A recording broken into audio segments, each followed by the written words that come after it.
নিজের সমস্ত পুত্রদের হারিয়েছে এই পিতা। এখন আমি তোমাদের হারাতে চাই না।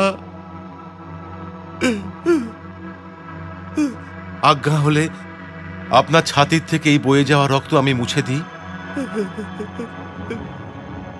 দীর্ঘজীবী হও পুত্র, দীর্ঘজীবী হও, দীর্ঘজীবী হও।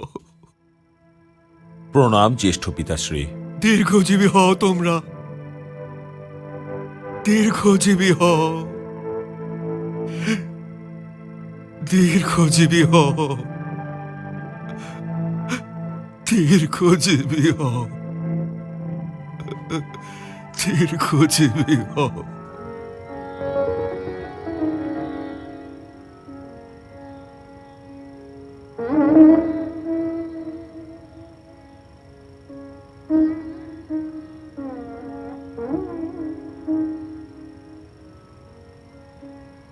প্রণাম ঋষিবর।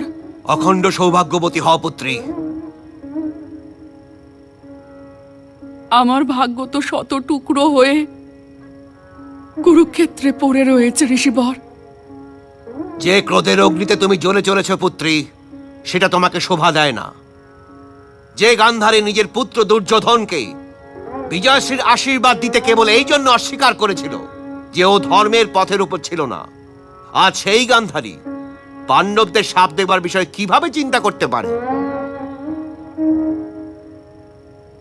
যে গান্ধারী দুর্যোধনকে বিজয় স্ত্রীর আশীর্বাদ দেয়নি, সে হস্তিনাপুরের পাটরানী ছিল। আর যে গান্ধারী পাণ্ডবদের অভিশাপ দেবার বিষয়ে চিন্তা করছে ঋষিবর, সে কেবল এক মা, যার শত পুত্র একটা যুদ্ধেই বীর গতি প্রাপ্ত হয়ে গেছে ঋষিবর। অভিমন্যু আর দ্রৌপদী নন্দনদের মৃতদেহের বস্ত্র দিয়ে নিজের অশ্রু মুছে নাও পুত্রী।